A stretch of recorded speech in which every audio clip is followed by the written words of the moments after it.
ธรรมะเป็นความจริงของชีวิตธรรมะเป็นความจริงของโลกธรรมะเป็นสมบัติของมวลมนุษย์โลกธรรมะเป็นสิ่งที่มนุษย์ควรศึกษาเรียนรู้และนำไปปฏิบัติการเกิดมาของมนุษย์สิ่งที่เราควรรู้ก็รู้เรื่องธรรมะเป็นคำสอนอันประเสริฐ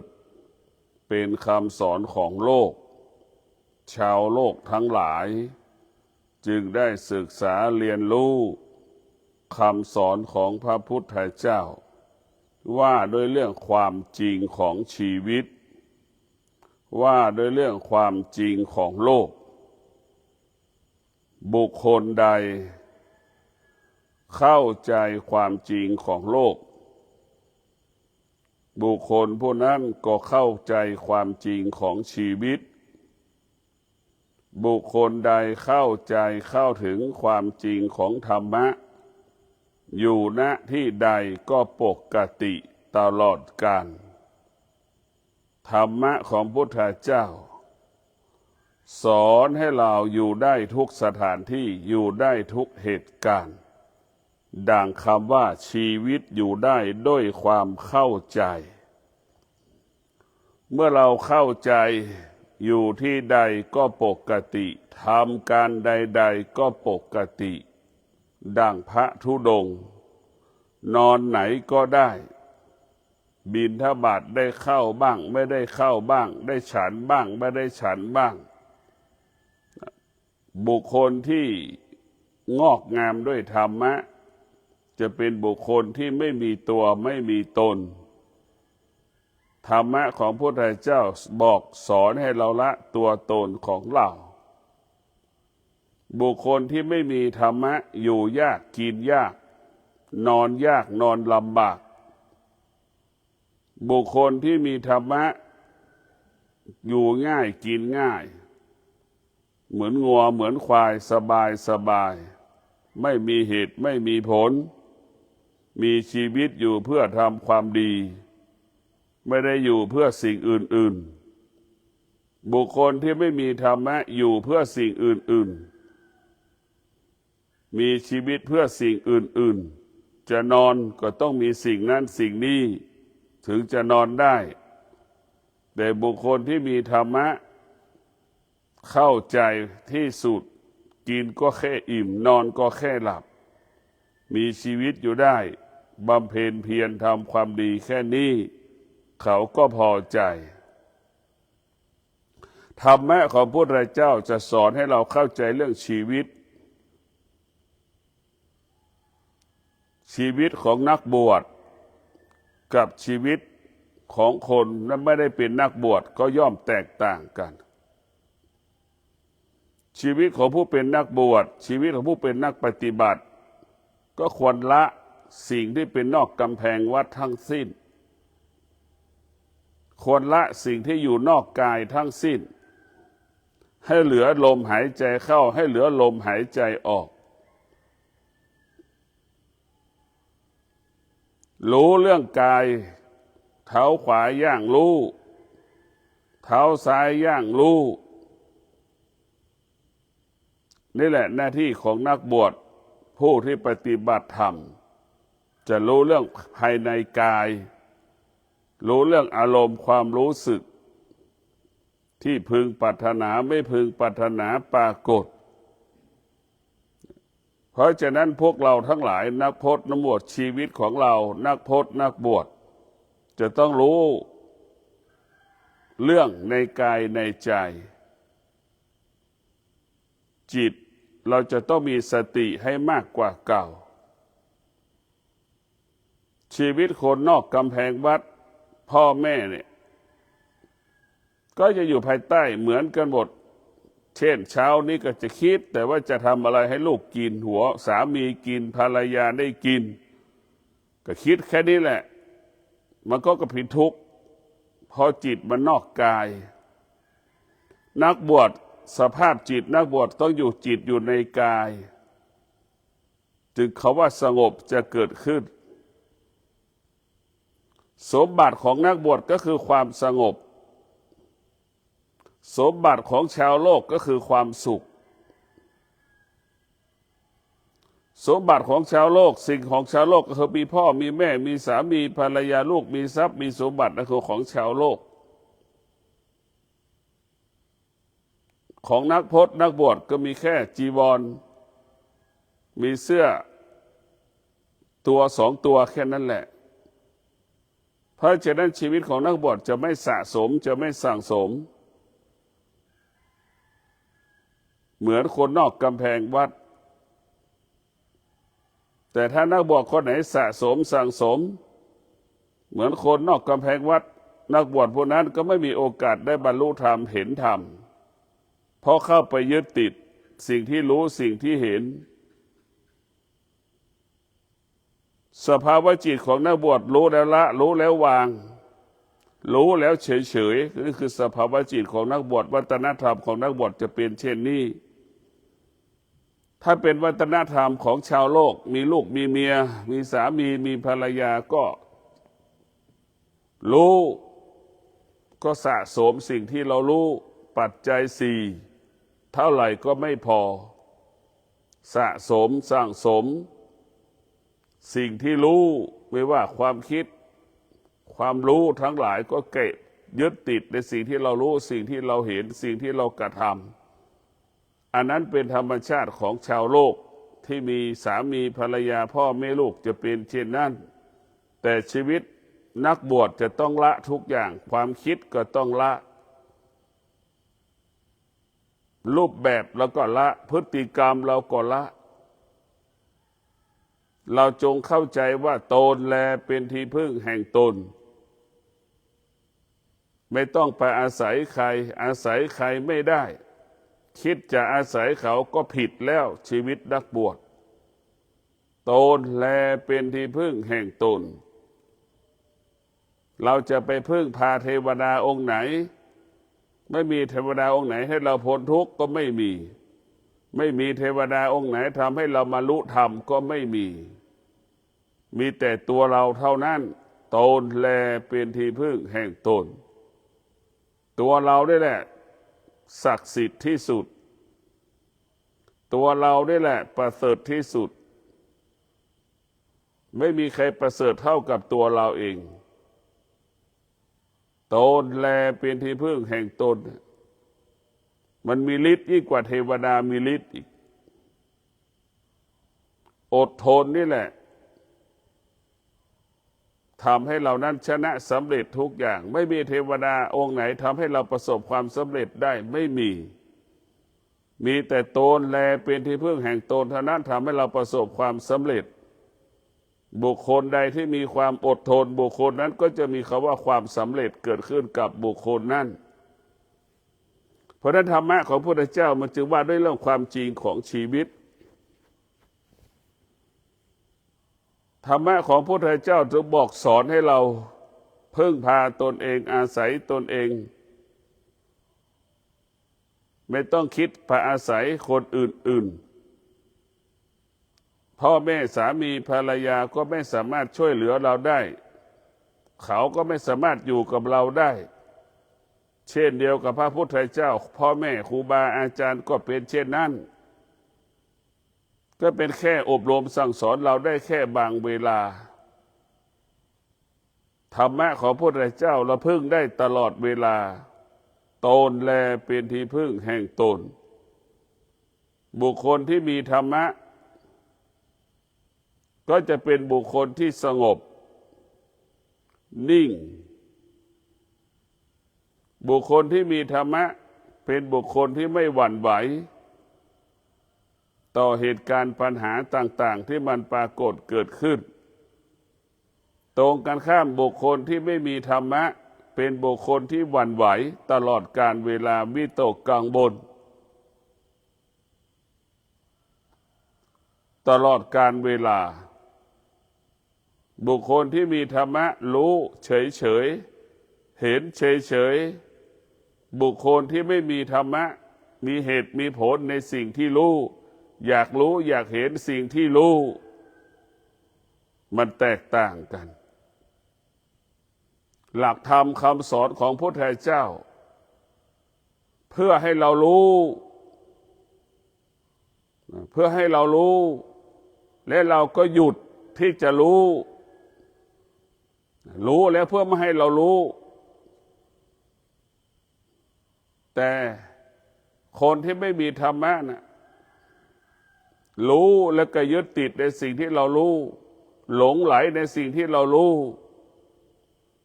ธรรมะของพระพุทธเจ้าเรารู้เพื่อไม่ให้มันรู้อีกหยุดรู้เพื่อไม่ให้มันรู้ก็คือมันเป็นอนิจจังทุกขังอนัตตาเราก็ไม่ควรจะรู้โลกไปนี้มันเป็นเช่นนี้อายตนะเราสัมผัสมันก็เป็นเช่นนั้นก็คือรู้สิ่งที่เรารู้สัมผัสก็คืออนิจจังทุกขังอนัตตาเราก็ไม่ควรจะรู้ก็ไม่ควรรู้สิ่งที่เราควรรู้ก็ลมหายใจเข้าลมหายใจออกอยู่กับปัจจุบันเท่านั้นให้จิตอยู่ในกายให้จิตอยู่กับกายสิ่งที่เราควรรู้ก็คือรู้ในอริยบทที่ร่างกายของเราขับเคลื่อนนั่งนอนเดินยืนจะกินข้าวก็รู้จะนั่งก็รู้จะลุกก็รู้นี่แหละสิ่งที่เราควรรู้เมื่อเรารู้สิ่งเหล่านี้อนิจจังทุกขังอนัตตาก็ไม่มาปรากฏเราก็ไม่ตกอยู่ใต้อำนาจอนิจจังทุกขังอนัตตาเนี่ยเรารู้เพื่อเราอยู่เหนืออนิจจังทุกขังอนัตตาทุกวันนี้เรารู้แล้วก็ตกอยู่ใต้อำนาจอนิจจังทุกขังอนัตตารู้เพื่อไม่ให้มันรู้ตามันสัมผัสกับรูปมันก็เป็นอนิจจังทุกขังอนัตตาหูมันสัมผัสกับเสียงก็เป็นอนิจจังทุกขังอนัตตา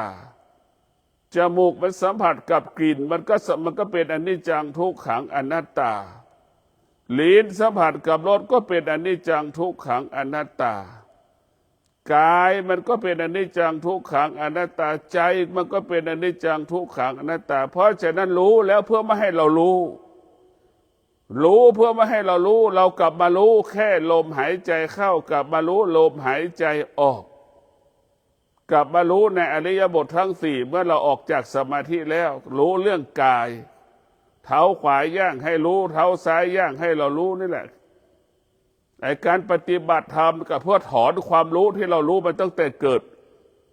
สิ่งที่เรารู้มันก็เหมือนหญ้าเราจะเป็นต้องถอนหญ้าถอนหญ้าให้หมดเหมือนชาวสวนถอนหญ้าแหละถางหญ้าแล้วจะปลูกพืชเราธรรมะก็เหมือนพันธุ์พืชที่เราจะเอาไปปลูก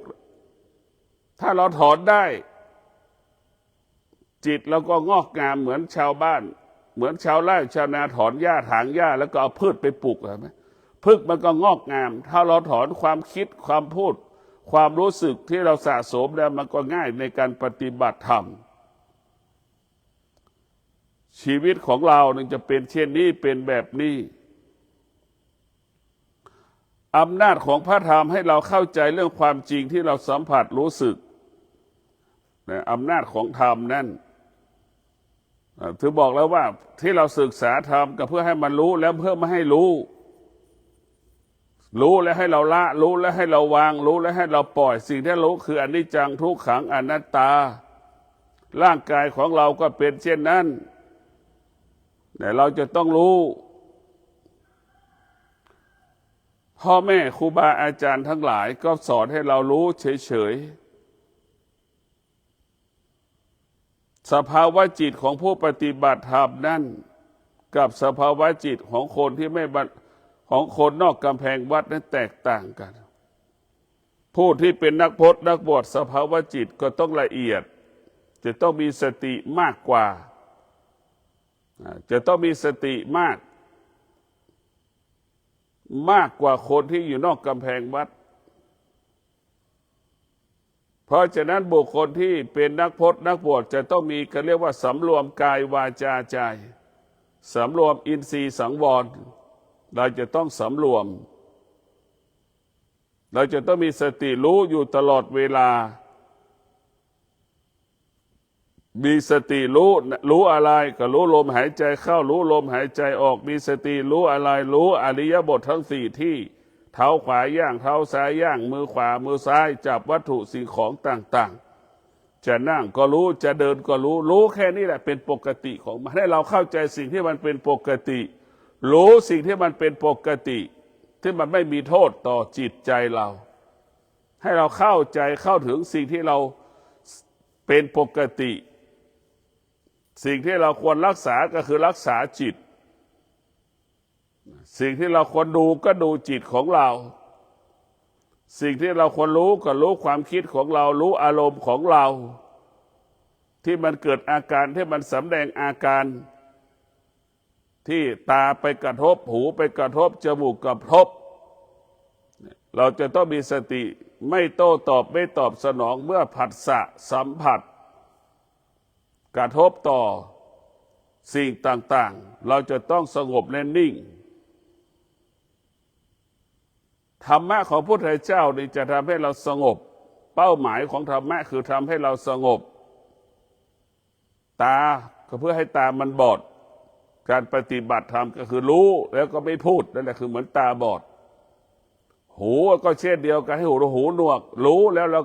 หูได้ยินแล้วก็ไม่ตอบสนองนั่นแหละก็ให้หูมันหนวกเป็นเช่นนั้นปากของเราก็เหมือนคนใบ้รู้แล้วเราก็ไม่ต้องพูดเพื่อให้ปากมันเป็นใบ้ให้เป็นเช่นนั้นนี่เรียกว่ามาให้มันสงบมันจะไม่โต้ตอบไม่ตอบสนองนักพจน์นักบวชก็คือนักผู้เปลี่ยนแปลงพฤติกรรมของมนุษย์ทั่วไปให้เป็นนักบวชวิถีนักบวชเป็นเช่นไรเราก็ควรรู้ถ้านักบวชมีพฤติกรรมเหมือนชาวบ้านนอกกำแพงวัดก็ไม่มีโอกาสได้บรรลุธรรมเห็นธรรมเพราะในชีวิตของนักบวชมันย่อมแตกต่างจากคนที่ไม่ได้บวชเหมือนแม่ชีวิตของแม่จะต้องอดทนมากกว่าลูกชีวิตของแม่จะต้องขยันมากกว่าลูกอันนี้เป็นกฎของมันเช่นเดียวกับนักบวชก็เป็นเช่นนั้นมันจะเป็นเช่นนั้นเหมือนกันหมดเรียกว่าจิตของเราเมื่อเข้าถึงธรรมแล้วมันจะรู้สิ่งที่เราจะต้องทำมันจะรู้สิ่งที่เราต้องละโดยกฎของโดยธรรมชาติของมันเหมือนแม่เหมือนพ่อไม่มีใครบอกว่ามันต้องอดทนนะต้องขยันนะเนี่ยไม่มีใครบอกมันจะรู้โดยอัตโนมัติโดยธรรมชาติของมันธรรมะนั้นมันจะเตือนสติเราตลอดเวลาให้เรารู้ให้เราเห็นให้เราทำสิ่งที่เราควรรู้สิ่งที่เราควรเห็นสิ่งที่เราควรทำโดยกฎของมันก็เป็นกฎโดยธรรมชาติเหมือนผงซักผ้านะน้ำยาซักผ้าเราไปเทใส่ในน้ำเอาผ้าไปใส่เอาน้ำไปแช่น้ำยาไปใส่เอาเสื้อผ้าไปแช่เห็นไหมมันก็หลุดเองนะมันก็หลุดของมันเองธรรมะก็มีอานุภาพดังน้ำยาซักผ้านั่นแหละความโลภความโกรธความหลงที่มาอยู่ในร่างอยู่ในตัวของเราในจิตใจของเรามันก็จะหลุดไปเองมันเป็นธรรมชาติเช่นนั้นมันจะเกิดปฏิกิริยาความโลภความโกรธความหลงนั่นเป็นของที่เรียกว่าไม่มีคุณค่าถ้าเป็นเลขก็เลขสองธรรมะเป็นเลขหนึ่งเพราะฉะนั้นอานุภาพของพระธรรมนั้นมันยิ่งใหญ่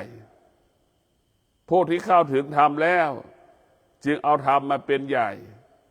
ไม่มีอะไรใหญ่ยิ่งกว่าธรรมไม่มีในโลกไม่มีอะไรศักดิ์สิทธิ์เท่ากับธรรมไม่มีอะไรไม่มีพลังใดในโลกใหญ่กว่าพลังธรรมไม่มีธรรมะของพระพุทธเจ้านั่นแหละพลังธรรมะก็คืออดทนช้างใหญ่ปันไหนเราก็จับช้างได้เถอะไม่เรียกว่าเรามีความอดทนเรียกว่าพลังแห่งธรรมะสิ่งที่ใหญ่ๆในโลกนี้เราจับได้เช่นช้างเนี่ยเราเป็นมนุษย์เราจับช้างได้เราเป็นมนุษย์เราสามารถควบคุมช้างได้จิตเราจะยิ่งใหญ่สักปันใดก็แล้วแต่มันก็เหมือนช้างสติเราก็คือคนกับคนที่ไปจับช้างเห็นไหมแต่สติมันยิ่งใหญ่มากสติฝึกฝนจิตสติควบคุมจิตไปควบคุมช้างจนจับช้างได้ฝึกช้างได้นะเห็นไหมเราต้องคิดดู จิตที่มันไม่ได้ฝึกก็เหมือนช้างอยู่ในป่ามันกลัวหมดวิตกกังวลไปหมดจิตที่ไม่ได้ฝึกจะเป็นเช่นนั้นจิตที่ฝึกแล้วก็เหมือนช้างที่ถูกควานช้างฝึกมันจะคุ้นเคยกับธรรมะคุ้นเคยกับความดีนั่นแหละคือจิตที่มันฝึกจิตที่ฝึกกับจิตที่ไม่ได้ฝึกย่อมแตกต่างกันย่อมแตกต่างกันธรรมะของพระพุทธเจ้านั้นเป็นความจริงที่เราต้องรู้มันไม่ใช่เรื่องยากเพียงแต่ให้เรารู้เรื่องความจริงของธรรมะแล้วก็จะละโดยธรรมชาติของมันเหมือนแม่น่ะจะต้องเข้าถึงความจริงของลูกเช้านี้ลูกจะไม่มีกินอย่างนี้แม่จะต้องเข้าถึงความจริงให้ได้ไม่มีเห็นไหมไม่มีสำหรับลูกจะต้องมีตลอดเวลาข้าวทุกมื้อต้องมีให้กินอาหารทุกมื้อต้องมีให้ลูกกินนี่แหละคือมันเป็นกฎของมันจะเป็นเช่นนั้นธรรมะของพระพุทธเจ้าก็เป็นเช่นนั้นแหละคนที่ไม่มีธรรมะก็เหมือนลูกมีข้ออ้างมีข้อแก้ตัวให้กับแม่ตนเองว่าร้อนว่าหนาวว่ายากว่าง่ายเราไม่มีธรรมะเราก็ตกอยู่ใต้อำนาจกิเลสมาให้เรามีข้ออ้างข้อแก้ตัวกับสิ่งต่างๆที่มันปรากฏเพราะฉะนั้นพวกเราต้องมีสติพิจารณาธรรมะเอาธรรมะมาเป็นเครื่องประดับกายประดับใจเป้าหมายของธรรมะก็คือทำลายสิ่งที่เรารู้ตั้งแต่เราเกิดหมดสิ้นไปสิ่งที่เรารู้ก็เหมือนเหือกใครที่มันติดตัวร่างกายของเราจะต้องชำระล้างร่างกายให้เราสะอาดด้วยสบู่ความโลภความโกรธความหลงที่มันปรากฏขึ้นมาเราก็ต้องเอาธรรมะไปกำจัดหยุดความคิดด้วยปัญญาหยุดความโลภความโกรธความหลงด้วยปัญญาเราจะระงับจะยุติสิ่งที่มันปรากฏขึ้นกับอายตนะเราด้วยสติสติจะหยุดยั้งจิตไม่ให้จิตตอบสนองสติจะไปหยุดยั้งจิตไม่ให้จิตไปตอบสนองที่จิตบรรลุเพราะฉะนั้นพวกเราทั้งหลายสติก็เปรียบเสมือนพระพุทธเจ้าสติเปรียบเสมือนพระพุทธเจ้าคอยเตือนจิตเราก็คือตัวของเราคอยเตือนจิตเราเตือนเราตลอดเวลาธรรมะของพระพุทธเจ้าตนแลเป็นที่พึ่งแห่งตนทุกการเวลาอดทนต่อสภาพสิ่งที่พอใจสิ่งที่ไม่พอใจเนี่ยซึ่งมาปรากฏทุกวันเราจะต้องดับสิ่งที่เราไม่พอใจเราจะต้องระงับสิ่งที่เราไม่พอใจไม่ให้มันเกิดขึ้นพอใจไม่พอใจดับไม่ให้มันเกิดมันเป็นเชื้อโรคร้ายทั้งสิ้นเพราะฉะนั้นพวกเราที่เกิดมามีสติที่จะบำเพ็ญมีสติที่จะต้องแก้ไขจิตมีสติที่จะแก้ไขพฤติกรรมของเรามีสติที่จะเปลี่ยนแปลงพฤติกรรมของเราก็คือการเดินจงกรมเนี่ยคือการเปลี่ยนแปลงพฤติกรรมของเราต้องเดินจงกรมบ่อยๆมันจะทำลายพฤติกรรมของเราจะต้องนั่งสมาธิบ่อยๆมันจะทำลายพฤติกรรมของเราพอเรานั่งสมาธิเนี่ยความคิดทั้งหลายมันจะปรากฏแล้วก็ระงับมันหรือเราเอาความคิดให้เราเกิดเอาไปเผาความคิดหนึ่งความคิดก็เหมือนกระดาษ A4 เราไปเผาขยะเอาไปเผาในกองไฟเลยเรียกว่าถอนมันปรากฏแล้วก็ถอนมันปรากฏมันก็ถอนให้หมดไปถอนไปเพราะฉะนั้นธรรมะของพระพุทธเจ้าเนี่ยเป็นสิ่งที่ระงับยุติความคิดระงับยุติความโลภความโกรธความหลงกำจัดสิ่งที่มันละเอียดความละเอียดกิเลสมันก็ละเอียดเพราะฉะนั้นธรรมะของพระพุทธเจ้านี่มันอยู่ที่กายอยู่ที่ใจเพราะนั้นเราต้องพิจารณากายของเราทำไมมันเจ็บอย่างเงี้ยทำไมมันถึงปวดเนี่ยเราก็ต้องถามต่อคนอื่นปวดไหมหรือเราปวดเพียงผู้เดียวเราก็ต้องพิจารณาแบบนี้อย่างนี้เพราะฉะนั้นเราต้องดูความจริงเดี๋ยวเรามาดูความจริงธรรมะคือความจริงเราต้องดูความจริงทำตามความเป็นจริงความจริงก็คือที่กาย มันไม่เที่ยงใจเราก็มันไม่เที่ยงถ้าเราไม่ได้ฝึกที่เราฝึกก็คือให้จิตอยู่เหนืออนัตตาที่เราฝึกจิตให้จิตอยู่เหนือกายกายมันเกิดความเสื่อมให้จิตมารู้ว่าความเสื่อมเป็นปกติของมันจิตก็ให้มารู้เฉยๆว่ามันเสื่อมลุกก็โอยนั่งก็โอยนั่นแหละมันเตือนสติเราไม่ให้เราประมาทไม่ให้เราประมาทให้เรามีสติรู้ทุกอย่างให้เรามีสติรู้เฉยๆรู้ทุกอย่างเมื่อเรารู้ครบองค์ประกอบของมันแล้วมันก็ไม่มีค่าละตั้งแต่ตาเนี่ยเริ่มต้นได้ตั้งแต่ตาเราก่อนมันก็เริ่มออกอาการแล้วเห็นตัวหนังสือไม่ชัดเจนแล้วก็คันดูแล้วมันปรากฏแล้วหูของเราก็เช่นเดียวกันได้ยินไม่ชัดเจนแล้วปรากฏแล้วเนี่ยเราก็ต้องรู้ไล่ระดับแต่ตาหูจมูกลิ้นกายใจของเรานี่จนถึงร่างกายของเราพอเราอายุแก่เห็นไหมกำลังมันหายหมดกำลังมันหายหมดจะยกของ10 กิโล20 กิโลยกไม่ได้นั่นแหละเราต้องพิจารณาสิ่งเหล่านี้สิ่งที่เราควรรู้ก็คือรู้ที่กายที่มันปรากฏกับกายนั่นแหละซ้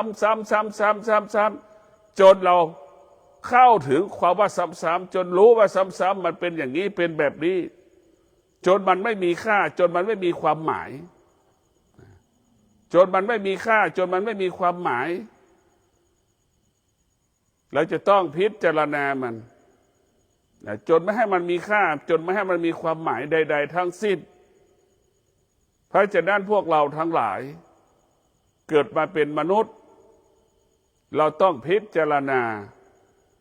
น้อมนำเอาธรรมะของพระพุทธเจ้ามาเป็นเครื่องประดับจิตของเราเอามาเป็นเครื่องประดับกายของเราเอามาเป็นแสงสว่างส่องทางในการเดินชีวิตของเรา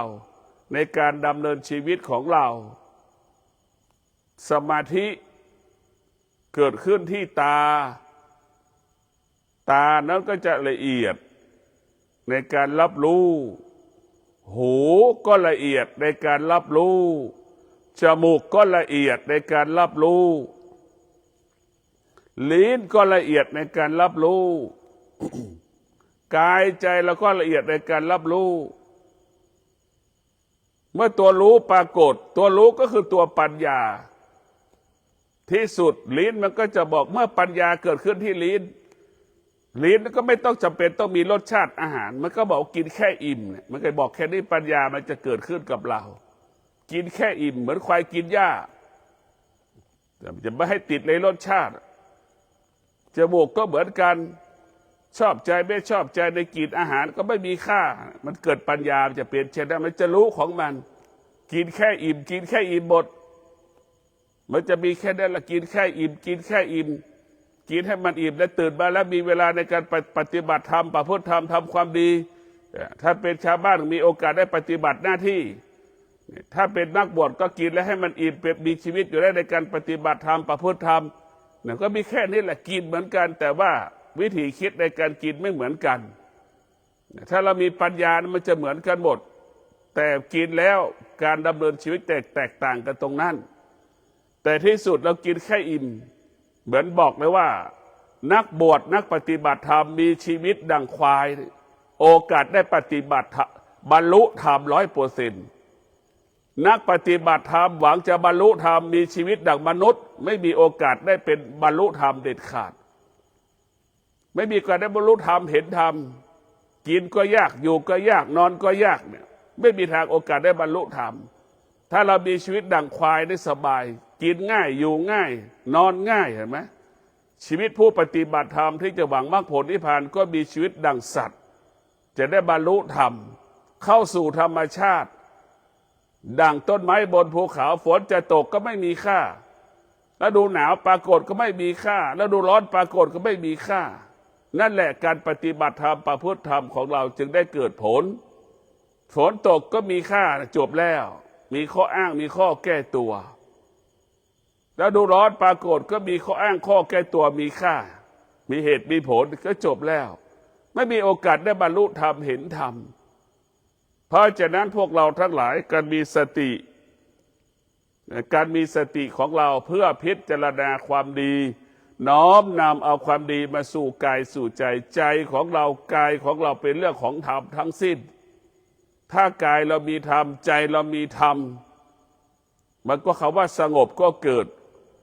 กายเรามีธรรมมันก็จะสำรวมอินทรีย์ของเราสำรวมตาหูจมูกลิ้นกายใจของเราก็ขอให้ท่านทั้งหลายมีสติพิจารณาธรรมน้อมนำเอาธรรมก็คือเอาสมาธิมากำกับเท้าขวาเท้าซ้ายเอาสมาธิมาพิจารณาการมีการลมหายใจเข้าออกเอาสมาธิมากำกับเท้าขวาเท้าซ้ายให้เรารู้เรื่องกายรู้เรื่องใจสิ่งอื่นเราไม่ควรจะรู้ถ้าเรารู้สิ่งอื่นก็พาให้เราหลงทางหลงผิดเสียเวลาเรารู้เรื่องกายรู้เรื่องใจกายก็คือเท้าขวาย่างเท้าซ้ายย่างรู้อริยบททั้งสี่นั่งนอนเดินรู้ให้จิตอยู่แค่นี้มันก็ไม่ต้องไปคิดถึงเรื่องอื่นๆจิตลมหายใจเข้ารู้ลมหายใจออกรู้จิตมีแค่รู้แค่นี้ก็ขอให้ท่านทั้งหลายมีสติดำเนินชีวิตเราก็ปกติตลอดกาลขอเจริญพร